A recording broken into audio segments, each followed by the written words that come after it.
हम लोग मैन्युफैक्चरिंग की बातें करने जा रहे हैं। आज गियर मैन्युफैक्चरिंग की बातें करने जा रहे हैं। मिलिंग वगैरह एंड किए हैं, कंप्लीट करने के बाद यूनिट 4 गियर मैन्युफैक्चरिंग के ऊपर आए हैं। गियर मैन्युफैक्चरिंग में अपन पहले देखना मेन टारगेट अपना क्या है कि गियर बनाना है। गियर बनाने का क्या मतलब कि मान लो कि आपको इस टाइप का कोई भी एलिमेंट दिया गया, कोई भी डिस्क दिया गया, इसके ऊपर आपको क्या करना है, इस टाइप के टीथ जनरेट करना है। गियर आप देखोगे इसी टाइप का होता है। तो अपना टारगेट तो है गियर टीथ का जनरेट करना, लेकिन इसके पहले अपन जानेंगे गियर होता क्या है, कितने टाइप का होता है। ये सब हमारे अपने सिलेबस में तो नहीं है, लेकिन जानना अपने को ज़रूरी है। नहीं तो फिर गियर बनाने का क्या मतलब, जब तक जानेंगे नहीं कि यूज क्या है, होता कैसा है, तब तक बना कर क्या करेंगे। तो गियर मैन्युफैक्चरिंग क्या है, तो गियर मैन्युफैक्चरिंग करना है, बनाना है, सीखना क्या है कि मैन्युफैक्चरिंग। जैसे कि एमटी का इंट्रोडक्शन में ये अपन किए थे, मैन्युफैक्चरिंग टेक्नोलॉजी में सिर्फ और सिर्फ नया प्रोडक्ट को जनरेट करना है और बनाना है। तो बनाने का सीखना क्या है, बनाना। बट इसका इंट्रोडक्शन पहले अपन देखने जा रहे हैं कि क्या होता है। तो गियर के बारे में थोड़ा सा जानते हैं, गियर होता क्या है।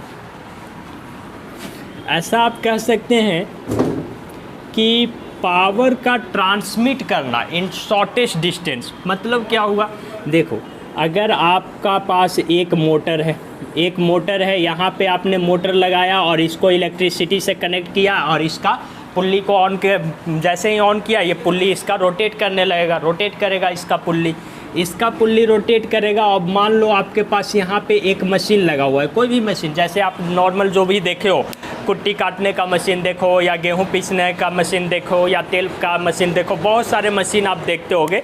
तो मोटर से कैसे कनेक्टेड रहता है, एक इस पर बेल्ट लगाया जाता है जिसको आप पट्टा कहते हैं, ठीक है। मोटर से कैसे कनेक्टेड रहता है, एक बेल्ट लगाया जाता है, पट्टा जिसको बोल रहे हैं।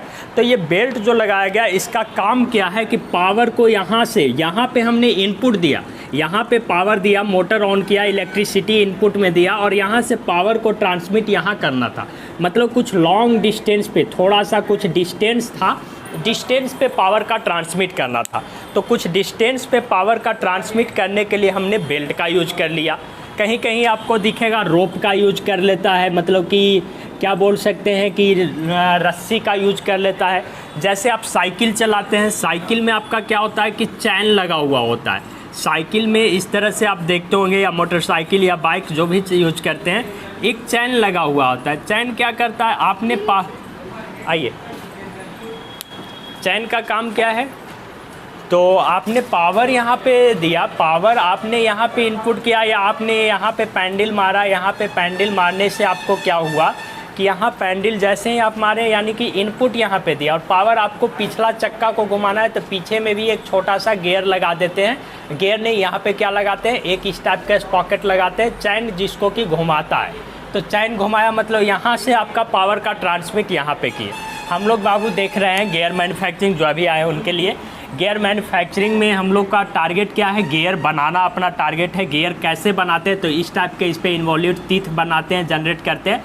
तो गियर बनाना अपन बाद में सीखेंगे, उसके पहले हम लोग सीख रहे हैं गियर होता क्या है। तो गियर क्या होता है, इसके लिए हम आपको जो डेली लाइफ में आप देख चुके हैं उसका इंट्रोडक्शन उससे इंट्रोड्यूस करवा रहे हैं। कि आपने पट्टा देखा है, बेल्ट लगा हुआ मशीन की, एक मोटर लगा हुआ होता है, मोटर होता है, और एक बड़ा पुल्ली होता है। जैसे कोई भी मशीन आप ले सकते हो, कुट्टी काटने का मशीन, और या तो आटा पीसने, गेहूँ पीसने का मशीन। तो इस तरह से यहाँ मोटर लगा हुआ है, यहाँ एक मशीन का पुल्ली है, इसके ऊपर से बेल्ट जाता है।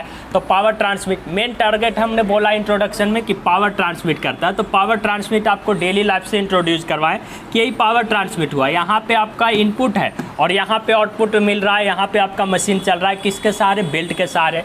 आप साइकिल चलाते हैं, उसमें क्या होता है, चैन लगा होता है, तो यहाँ पे चैन के सहारे पावर ट्रांसमिट होता है। क्या होता है, बेल्ट आपका लगता है, तो बेल्ट से स्लिपेज का कॉन्सेप्ट आता है, स्लिप हो जाता है बेल्ट। कभी कभी आप देखते होगे स्लिप हो जाता है, इसके लिए कुछ यहाँ पे ब्लैक कलर का यहाँ पे पेनिट्रेट करते हैं ताकि इसको स्लिपेज से बचाए। लेकिन चैन जो होता है थोड़ा स्लिपेज कम होता है, नहीं के बराबर होता है, क्योंकि यहाँ पे इस टाइप से निकला हुआ होता है। तो इस तरह से पावर तो हम लोग देखना ये है कि जब अपने को दूर पे करना है, यहाँ से यहाँ दूर ही था, कुछ डिस्टेंस पे करना था पावर ट्रांसमिट, तो ऐसा कुछ यूज कर रहे थे। लेकिन अगर हमको पावर ट्रांसमिट एकदम नज़दीक में करना है, यहाँ पे इनपुट देना है, यहीं पे करना है। जैसे आप घड़ी ले लो, अब घड़ी में अगर यहाँ से यहाँ करोगे तो बड़ा सा घड़ी बनाना पड़ जाएगा, बेल्ट उल्ट लगाओगे तो नज़दीक में पावर ट्रांसमिट, अब छोटा छोटा हाथ में भी घड़ी पहन ले तो पावर ट्रांसमिट ही करके वहाँ पे भी चलाया जा रहा है घड़ी को। तो कैसे? गियर की हेल्प से चलाया जाता है उसको, मतलब एकदम नज़दीक में, यहाँ पे इनपुट दो, यहीं पे आउटपुट लेना है, यहीं पे पावर का ट्रांसमिट करना है, नज़दीक में पावर ट्रांसमिट करना है, तो हम लोग गियर का यूज करते हैं। कैसे करेगा गियर का यूज, कैसे मतलब पावर ट्रांसमिट करेगा? तो इसके ऊपर इस टाइप से तीत कटे हुए होते हैं, इस टाइप से तीत कटे हुए होते हैं। आप इसको रोटेट करवाए, इसको किसी तरह से आपने रोटेशन दिया, घुमाया, अब यहाँ पे आपको पावर चाहिए होता है, तो आपने क्या कर दिया कि इसको इंगेज कर दिया, एक और गियर ले लिया, अब ये घूमने लगा तो इसके सहारे ये भी घूमने लगा, मतलब एकदम यहीं से यहीं पे नज़दीक में पावर ट्रांसमिट हुआ।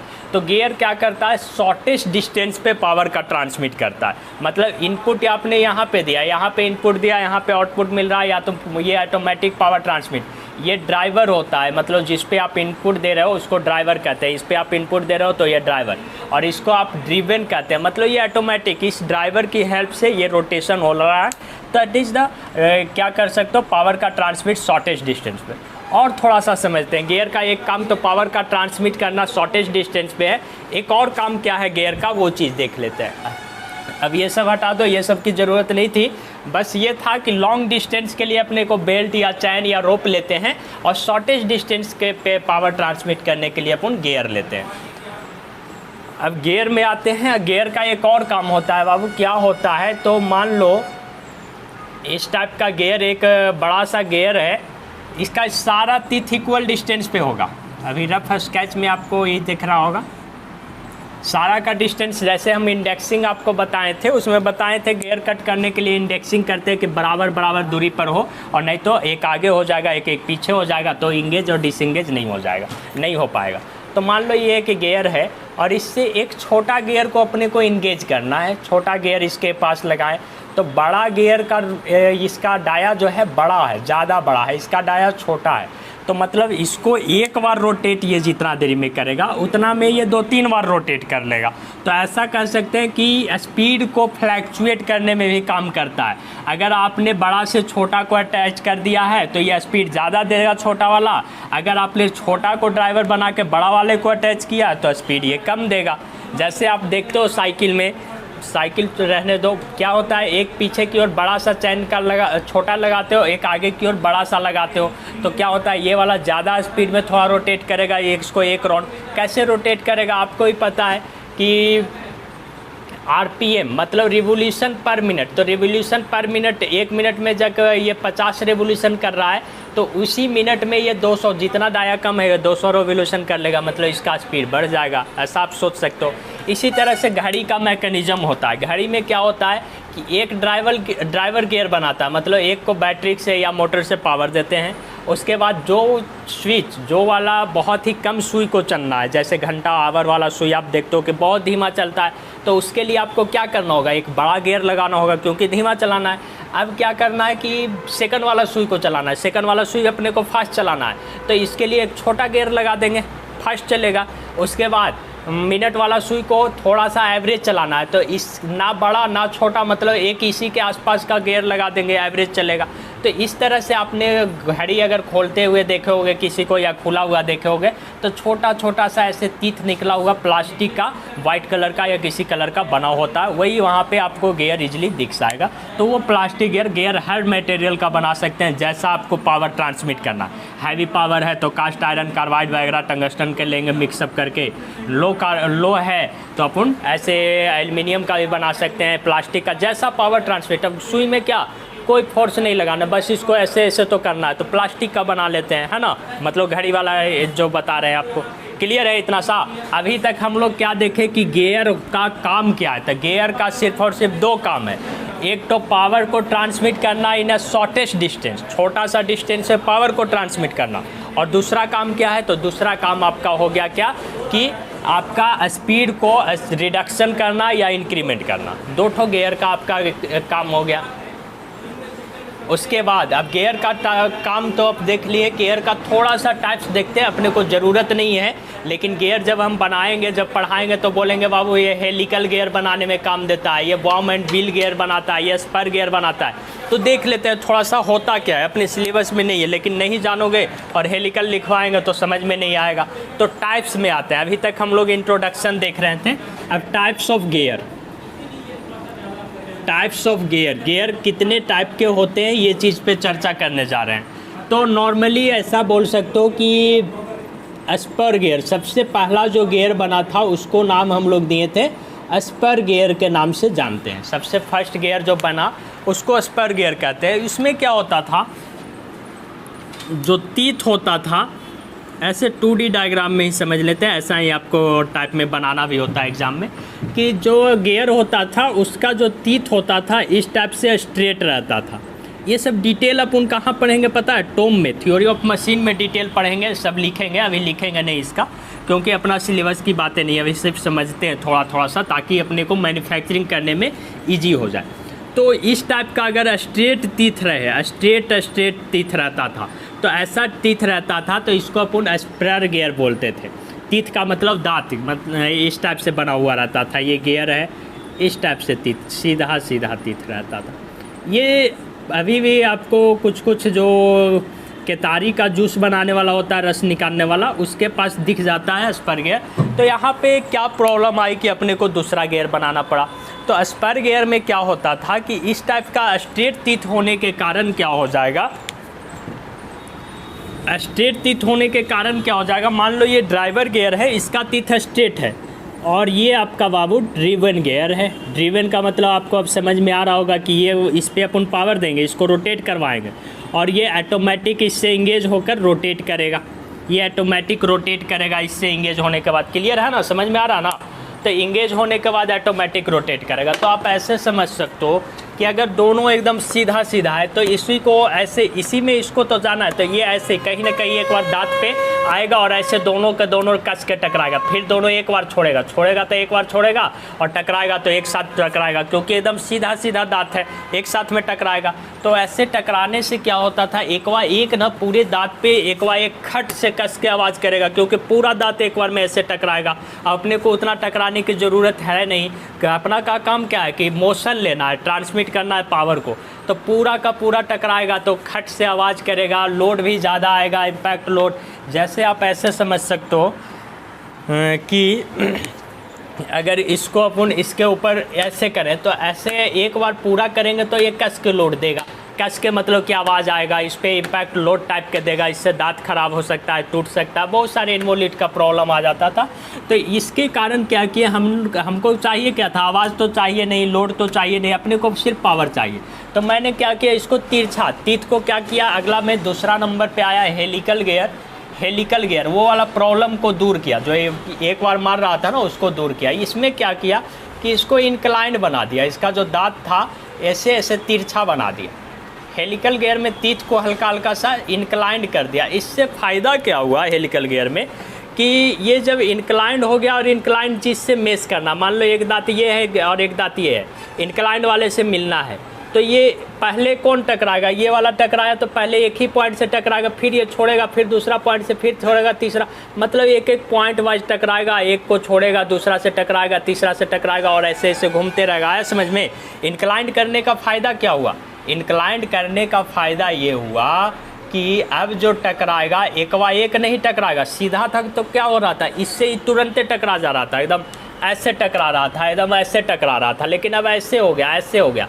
तो अब जो पहले टच होगा वही ना सिर्फ टच होगा। अब टच कौन हुआ, एक पॉइंट, इसका पॉइंट पहले टच होगा किससे, तो इससे टच होगा, फिर ये ऐसे गोल गोल तो इसको घूमते रहना है, तो ये टच करने के बाद इसको छोड़ देगा, पावर जो देना था ट्रांसमिट करना था वो थोड़ा सा दिया, उसके बाद हल्का सा ये पॉइंट इससे टकराएगा, ये पॉइंट। तो इस तरह से होते होते क्या होगा कि ऐसे इसको जब आप ऐसे ले रहे हैं तो इसको से टकराना है, तो इसको में जब ऊपर है तो इसको में क्या आना चाहिए, नीचे आना चाहिए स्टार्टिंग में, सही है ना, स्टार्टिंग में इसमें नीचे आना चाहिए। ये अपोजिट हैंडेड होता है। तो इस तरह से आपका टकराएगा, इस तरह से टकराएगा तो आपको फ्री मिलेगा, मतलब नॉइज नहीं करेगा। सिंपल कह सकते हो, यहाँ पे नॉइजी गियर था, हल्ला बहुत होता था, आवाज़ बहुत होता था। यहाँ पे नॉइज थोड़ा सा कम गया, नॉइज कम गया। लेकिन हेलिकल में काम पॉइंट क्या आ गया, एक और डिफेक्ट आ गया। क्या आ गया कि इसके ऊपर जो गियर के ऊपर घूम रहा है ना, बैरिंग लगाते थे या तो इसको रोकने वाला कोई चीज़ लगाते थे, तो एक पॉइंट से टकरा रहा है तो इसको एक साइड की ओर धक्का दे देता था। धक्का देता है तो इसका बैरिंग वगैरह बार बार टूट जा रहा था। तो इससे बचने के लिए हम लोग क्या किए कि 2 ठो हेलिकल गियर को ज्वाइंट कर दिया, आपस में दोनों को ज्वाइंट करने लगे, और इसको ज्वाइंट कर दिए तो इसको डबल हेलिकल गियर बोलने लगे। इतना ज़्यादा आपको समझना नहीं है, बस आप टाइप देख लो क्या क्या होता है। तो स्पर गियर में क्या होता है, straight teeth, helical gear, incline teeth, double helical gear. तो 2 ठो हेलिकल गियर को ज्वाइंट कर दिया। अब दोनों ऐसा गियर को बार बार अपने को जोड़ना पड़ रहा है, एगो इधर से लाओ, एगो इधर से लाओ, जोड़ो। तो दोनों को अपन कास्टिंग करके बनाने लगे। तो कास्टिंग करके मतलब ऐसा गियर ही बनाने लगे। तो इसको बोलने लगे अपन क्या, तो herringbone gear, herringbone gear के नाम से जानने लगे। उसके बाद आया अपना worm and wheel gear, worm and wheel gear. इसमें क्या होता था, तो एक ऊपर गियर रहता था और एक नीचे रहता था, और इसके ऊपर ये रोटेट करता है, एक नीचे रहेगा एक ऊपर है, इस तरह से, एक नीचे गियर और एक ऊपर, ये नीचे घूमेगा और ये ऊपर घूमेगा, इस तरह से। तो इस टाइप का गियर आ गया वॉर्म एंड व्हील। एक क्या आ गया, तो रैक एंड पिनियन नाम के आ गया, rack and pinion. Rack and pinion कैसा होता है बाबू, तो रैक एंड पिनियन ऐसा होता है, एक स्ट्रेट होता है, एक गियर जो होता है आपका स्ट्रेट होता है, और इसी के ऊपर एक ठो सर्कुलर गियर होता है। तो इस टाइप के गियर जो होता है ये रैक एंड पिनियन के नाम से जाना जाता है। तो इस टाइप का गियर होता है। अब हम अगर थ्योरी में लिखा है कि ये कास्टिंग मेथड जो है, कास्टिंग मेथड स्पर गियर के लिए होता है, और ये मेथड, अगला मेथड जो बताएंगे पाउडर मेटलर्जी, वो हेलिकल के लिए। तो अब आपको समझ में आ जाएगा कि गियर होता क्या है। तो ये इतना चीज़ अपने सिलेबस में नहीं है, बट समझना ज़रूरी है, क्योंकि मैन्युफैक्चरिंग जब समझना है, गियर को बना रहे हैं तो गियर कैसा कैसा होता है और काम क्या क्या करता है, इतना चीज़ अपने को समझना ज़रूरी है। इतना समझने के बाद अब अपन आते हैं टू द पॉइंट अपने सिलेबस के ऊपर। बिना समझे हुए ये चीज़ को सिलेबस समझना मुश्किल हो जाएगा, क्योंकि लिखेंगे तो अपन ये सारी बातें उसमें लिखेंगे कि हेलिकल गियर इससे बनाते हैं, स्पर गियर इससे बनाते हैं, पता ही नहीं रहेगा कि है क्या ये सब। क्या नहीं, ऐसा कुछ नहीं कर सकते। अपने को जितना चाहिए, तीथ अपने ऊपर डिपेंड करता है कि कितना तीथ देना है, कितना स्पीड देना है, अगले वाले को स्पीड देना है या सिर्फ पावर का ट्रांसमिट करना है। अगर आपको बराबर देना है, मतलब कि दोनों को, तो दोनों का साइज इक्वल रखोगे, इक्वल रखोगे तो दोनों में तीथ भी इक्वल रखोगे। अगर एक को बड़ा करना है एक को छोटा, तो उसी टाइप से एक में 22 करोगे, एक में 12 करोगे। ये टोटल डिपेंड करता है उस चीज़ पे कि हमको पावर किस टाइप से चाहिए, कैसा ट्रांसमिट करना है। ऐसा कुछ नहीं है कि ज़्यादा नंबर ऑफ तीथ आप मिलेंगे। अब हम लोग देखते हैं गियर मैन्युफैक्चरिंग, मतलब गियर बनाते कैसे हैं, गियर बनाते कैसे हैं। तो मेनली अपने पास 4 मेथड है मेनली, ऐसे तो 12-15 टाइप के मेथड हो जाते हैं, लेकिन मेन जो है अपन 5 के बारे में अभी चर्चा करेंगे और 7 के बारे में हम लोग पढ़ेंगे टोटल। बाकी जो है अभी यूज नहीं हो रहा है, सिर्फ थ्योरी में बता दिया गया है कि ऐसा हो सकता है, लेकिन यूज नहीं हो रहा है। जैसे हॉट रोलिंग भी कुछ वे में यूज हो रहा है, बहुत कम यूज हो रहा है, अभी नहीं हो रहा है, लेकिन इन फ्यूचर में उम्मीद है हॉट रोलिंग यूज होगा। मतलब क्या होता है, जो अपन सीखने जा रहे हैं, गियर बनाते कैसे हैं, गियर पे टीथ कटिंग कैसे करते हैं। तो सबसे पहला मेथड अपन देखने जा रहे हैं casting method. Casting method of gear manufacturing. Casting method of gear manufacturing मतलब कास्टिंग से गियर हम लोग कैसे बनाएंगे। अब अपना सिलेबस की बातें कर रहे हैं, टोटल अपना पढ़ना है, तो कास्टिंग कैसे, कास्टिंग के हेल्प लेके कैसे बनाएंगे हम लोग गियर को, ये चीज़ के बारे में चर्चा करने जा रहे हैं। तो कास्टिंग पहले समझते हैं, कास्टिंग होता क्या है। तो बता चुके हैं बार बार, कास्टिंग, फॉर्जिंग, मिलिंग बताए हैं, फिर से कास्टिंग हम आपको थोड़ा सा इंट्रोड्यूस करवा देते हैं क्या होता है। तो यहाँ मान लो कि कोई मेटल है अपने पास, मतलब गियर बनाने के लिए हमको कोई ने बोला कि हमको स्टील का या कॉपर का या आयरन का, आयरन ले लिए कि आयरन का हमको एक गियर बना दीजिए। तो हम क्या करेंगे, उससे पूरा डिज़ाइन ले लेंगे कि कितना पीस चाहिए, कैसा चाहिए, कैसा चाहिए, और उस डिज़ाइन के अकॉर्डिंग एक ठो रिप्लिका बना लेंगे, मतलब ओरिजिनल प्रोडक्ट के जस्ट ओरिजिनल प्रोडक्ट के जैसा। ऐसा नहीं कि ओरिजिनल प्रोडक्ट अपन बनाएंगे, ओरिजिनल प्रोडक्ट जैसा है वैसा एक बना लेंगे। मान लो कि इस टाइप का वो डिज़ाइन करके अपने को दिया है कि ऐसा अपने को एक गियर बना दीजिए। अब ये तीत के ऊपर भी कहानी है कि तीत ऐसा क्यों बनाते हैं सर, ऊपर में इस तरह से करते हैं, नीचे में इस तरह से करते हैं। तो टोटल ये टॉम में बहुत डिस्कस है गियर का, सब कुछ देखेंगे, अभी रहने दीजिए। लेकिन अभी जो अपन गियर जो भी बनता है कहीं भी, उसका यही डिज़ाइन होता है। तीत इस टाइप का अपन लेते हैं। ये सब का डिस्टेंस इक्वल रहेगा, यहाँ पे आपको कम बेसी लग रहा हो तो। ऐसा गियर बनाना था, किसी ने आयरन का बोला ऐसा गियर बनाना है, तो हम अपने सहूलियत के अकॉर्डिंग पहले क्या करेंगे, लकड़ी का बना लो या तो किसी भी चीज़ का बना लो, उस टाइप का एक बना के रख लो। आप मान लो कि वुड का हमने बना लिया, वुड का ऐसा कटिंग करके हम इजीली बना सकते थे तो बना लिया, क्योंकि मेटल को कटिंग करना, आयरन को कट करके बनाना मुश्किल है, और कास्टिंग करना ना, तो कास्टिंग में हम लोग पहले बनाते क्या है, ओरिजिनल प्रोडक्ट के जैसा रिप्लिका। रिप्लिका का मतलब क्या होता है कि डुप्लीकेट, ओरिजिनल प्रोडक्ट का डुप्लीकेट बना लिया। जैसे नहीं बोलता है कोई कि सोना का हमको बनाना है गोल्ड का, तो गोल्ड का बनाना है, या गोल्ड का नहीं तो कुछ एक रोल्ड गोल्ड टाइप का मेटल आता है, उस चीज़ का भी बना हुआ रहता है, तो वो ओरिजिनल नहीं होता है, सोना नहीं होता, लेकिन उसका रिप्लिका उसी के टाइप का एक प्रोडक्ट होता है और उसके टाइप का इसमें डिज़ाइन दे देगा। तो वो ओरिजिनल नहीं बना रहे हैं हम लोग, ऐसे डुप्लीकेट एक बना लिया, रिप्लिका कहते हैं। Replica of the original product बोल सकते हो कि इसका जीरोक्स है, इसी के जैसा ओरिजिनल बनेगा। तो इसको हम लोग पैटर्न के नाम से जानते हैं बाबू। ये है मेरा पैटर्न।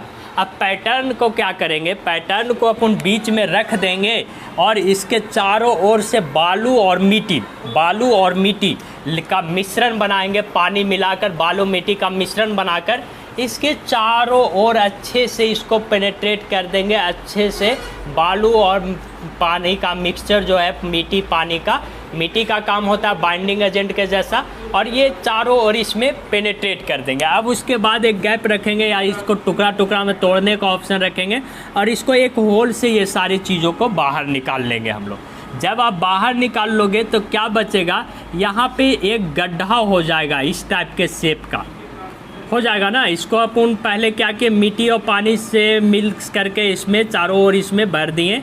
अब क्या हुआ कि एक ऐसा जैसा अपने को चाहिए वैसा एक गड्ढा हो जाएगा, ऐसा एक कैविटी बन जाएगा।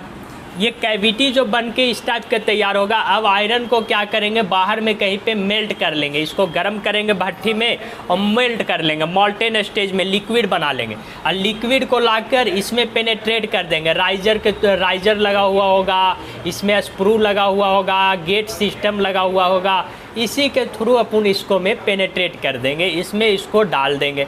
अब ये क्या होता है ये पूरा आपको नहीं जानना और ना लिखने की ज़रूरत है कि स्क्रू क्या होता है, राइजर क्या होता है, बस आपको कास्टिंग मेथड इतना भी समझना है कि कैसे बनाते हैं। तो मेटल, ओरिजिनल मेटल को लिक्विड करके एक होल या कैविटी बना के रखते हैं ओरिजिनल प्रोडक्ट के जैसा जो पैटर्न था, पैटर्न की हेल्प से, और इसमें इसको लिक्विड को डालते हैं। डालने के बाद जब ये इसमें पूरे तरह से भर जाएगा तो जैसा जैसा गड्ढा रहेगा वहाँ पे चला जाएगा और ये फिर कुछ देर बाद सॉलिड होगा। उसके बाद ये बालू और मिट्टी को तोड़ के हटा देंगे और ये मेटल अपने को बन के लोहा का ये शेप मिल जाएगा ना। तो इस तरह से जो बन के तैयार होगा उसको कहते हैं casting method of gear manufacturing. Casting में क्या करते हैं तो इतना याद रखिए कि ओरिजिनल मेटल को एक लिक्विड फॉर्म में लेते हैं और एक कैविटी जैसा अपने को चाहिए एक कैविटी बनाते हैं। किसकी हेल्प से, तो पैटर्न की हेल्प से। पैटर्न क्या होता है तो ओरिजिनल प्रोडक्ट का रिप्लिका होता है, ओरिजिनल प्रोडक्ट के जैसा होता है, दूसरा मेटल का बनाते हैं। और पैटर्न बनाते हैं, पैटर्न का काम क्या है, एक कैविटी बना देना, गड्ढा बना देना। उसके बाद ओरिजिनल मेटल को इसमें पेनेट्रेट कर देंगे और वो निकल के मिल जाएगा अपने को सॉलिड कुछ टाइम बाद, तो हमको कास्टिंग हो गया। आया समझ में? तो इसको हम लोग कहते हैं कास्टिंग का भी अलग अलग मेथड है बाबू। तो इसको हम लोग चूँकि बालू वगैरह लेके बनाए ना, तो इसको हम लोग बोलते हैं सैंड कास्टिंग। अभी जो बालू वगैरह मिट्टी वगैरह का जो मिश्रण लिए इसको हम लोग बोलते हैं सैंड कास्टिंग। तो ये सैंड कास्टिंग की हेल्प लेकर अपन ऐसे डिज़ाइन करते हैं गियर को। तो ये तो थोड़ा सा प्रोसेस हो गया कि पहले एक डुप्लीकेट लीजिए ओरिजिनल प्रोडक्ट जैसा, फिर कैविटी बनाइए, तो थोड़ा टाइम किलिंग हो गया। इसमें जब कोई स्पेशल दे देता है कि ऐसा ही चाहिए तब अपन वैसा बना सकते हैं। लेकिन और क्या होता है, कास्टिंग का दूसरा मेथड होता है परमानेंट कास्टिंग। परमानेंट कास्टिंग भी होता है। वो कैसा होता है तो एक साँचा बना के अपन रखे हुए रहते हैं, उसमें बस लिक्विड को डालो, उसको प्रेस करो, चापो और बाहर निकाल दो गियर को सॉलिड होने के बाद। कैसे आप इसको समझ सकते हो, जैसे आप देखोगे गुजिया बनाने वाला एक साँचा होता है, समझ रहे हो, गुजिया बनाने का साँचा, नहीं समझ रहे हो, घर पे होता है, किचन रूम में होता है, क्या बोलते हो उसको, पड़किया बनाने का साँचा, पड़किया बनाते हो कैसे, इस तरह का कुछ होता है, इस तरह का ओपन क्लोज करने वाला, इसमें आटा वगैरह डालो और उसको ऐसे दाबो और दाबने के बाद वो ऐसा शेप बन जाएगा। अब इसी टाइप का गियर बनाने वाला ऐसा टीथ कटिंग कर रहेगा और ऐसे ऊपर बॉक्स लगा हुआ रहेगा, इसमें लिक्विड डालो और थोड़ा बंद कर दो, उसको ठंडा होने दो, तो वो ऐसा शेप बन के निकल जाएगा। तो वो भी कास्टिंग का है, लेकिन वो परमानेंट कास्टिंग है। परमानेंट क्यों है, क्योंकि वो साँचा अपन कुछ मेटल का बढ़िया बना के रखे रहते हैं। अब एक ही साँचा में अलग अलग, एक वो बन गया, निकाल दो, फिर से डाल दो, उसमें फिर से डाल दो, तो अलग अलग बनाते रहते हैं, तो उसको अपन क्या कहेंगे, परमानेंट कास्टिंग के नाम से। सैंड कास्टिंग क्या था, तो इसमें बालू वगैरह का मिक्स किया दिया और उसको तोड़ के निकालना पड़ा। तो पहला सैंड कास्टिंग, कास्टिंग मेथड में सैंड कास्टिंग हो गया, परमानेंट कास्टिंग हो गया। तो दो मेथड मेनली हम लोग ज़्यादातर यूज करके देते हैं। एक और आपका प्लास्टिक वगैरह का बनाना है तो भी परमानेंट वाला टाइप का एक बना के रखो, उसमें पेनेट्रेट करके देते जाओ। तो ये कास्टिंग मेथड से हम लोगों ने बनाना सीखा गियर को कास्टिंग मेथड से इस तरह से बनाते हैं। दूसरा मेथड गियर को, क्लियर है ना, कोई प्रॉब्लम हो तो एकदम बेधड़क पूछिए, कहीं से भी पूछिए, कोई इशू नहीं है। जहाँ भी आपको छोटा सा भी दिक्कत लगे, प्रॉब्लम लगे, एकदम बेधड़क पूछिए, डरना और सोचने की ज़रूरत नहीं है। लेकिन हम ऐसा क्लियर करेंगे एक एक पॉइंट को कि आपको लगेगा ही नहीं कि कुछ बच रहा है। तो सेकंड नंबर पे आता है, कास्टिंग के बाद हम लोग सीखने जा रहे हैं फॉर्जिंग प्रोसेस। फॉर्जिंग भी आप लोग को याद हो तो हम बताए हुए हैं। फॉर्जिंग प्रोसेस से गियर बनाना हम लोग सीखने जा रहे हैं। तो फॉर्जिंग क्या होता है पहले ये समझते हैं। तो फॉर्जिंग में अपन क्या करते हैं, किसी भी मेटल को कोई भी शेप देना है। मान लो हम ऐसे बताए थे आपको, अगर याद हो तो, कि एक रड लेकर अपन गए, कहाँ गए, तो जो लोहार होते हैं जिनको बोलते हैं, वो उनका काम क्या होता है कि मेटल को पहले गर्म करते हैं, भट्ठी में डालते हैं, एक आग जलते हुए रहता है, उसमें डालते हैं मेटल को और हल्का लिक्विड, एकदम नहीं, मतलब कि प्लास्टिक जोन में लेके चले जाते हैं। मतलब इतना गर्म करते हैं कि रेडनेस आ जाता है, लाल हो जाता है, और लाल होने के बाद इस पर हैमरिंग का अप्लाई करते हैं। इस मेटल पे हथौड़ा मारते हैं और हथौड़ा मार मार के इसको ओरिजिनल शेप दे देते हैं। जैसे आप बोल दिए कि हमको चपाड़ बनाना है, फावड़ा बनाना है, रम्मा बनाना है, तो वो कैसे बनाते हैं, इसी टाइप से पहले इसको गर्म करके ले जाते हैं रेडनेस जोन में। रेडनेस जोन में ले जाने का क्या मतलब हुआ कि अगर ऐसे ही पीटोगे इसको तो इलास्टिक जोन में, इलास्टिक में पीटे तो लगेगा तो थोड़ा सा बढ़ा, लेकिन जैसे ही फोर्स हटाएगा ओरिजिनल प्रोडक्ट पोजीशन चला जाएगा, उसी को इलास्टिक बोलते हैं। लेकिन हल्का गर्म कर दोगे तो इलास्टिक जोन खत्म हो जाता है। ये सब हम अपन देखें तो प्लास्टिक जोन का मतलब कि पीटोगे उसके बाद वो फिर ओरिजिनल प्रोडक्ट पोजीशन पे नहीं जाएगा। तो इसीलिए गर्म कर देते हैं, रेडनेस जोन में रेड आने तक के गर्म करते हैं, उसके बाद उसको कम ही फोर्स लगाना पड़ता है, पीट पीट के ओरिजिनल शेप में बना लेते हैं। तो इसी को तो अपन फॉर्जिंग मेथड कहते थे। तो अब इसी से गियर बनाएंगे। अब क्या करेंगे कि अपन कोई भी मेटल का गियर बनाना है तो वो मेटल लेके जाएंगे, इसको भट्ठी में डालेंगे, गर्म करेंगे और गर्म होने के बाद इसको ऐसे पीट पीट कर बनाएंगे, इस तरह से पीटेंगे कि इस टाइप के आपको इसके तीत पे ऐसा, मतलब इसके सरफेस पे, पेरीफेरी पे ऐसा कुछ बन जाए। यही तो गियर बनाना है। तो ऐसा पीट पीट के बना लेंगे, गर्म करेंगे, कुछ हल्का सा वैसा शेप रखेंगे छेनी टाइप के, उसी टाइप से पीट पीट के ऐसा प्रोडक्ट बना लेंगे। तो इसी को अपन फॉर्जिंग मेथड कहते हैं। क्लियर है? तो ये हो गया फर्स्ट नंबर का आपका कास्टिंग मेथड, सेकंड नंबर का आपका फॉर्जिंग मेथड। सर के अनुसार अपने को 7 बजे क्लास छोड़ना था, देख लेते हैं क्या टाइम हो गया। ठीक है, बंद कीजिए, इसको बंद कीजिए। नेक्स्ट क्लास में और आपका 5 मेथड और देखेंगे, हम पाउडर मेटलर्जी की चर्चा करेंगे और उसके बाद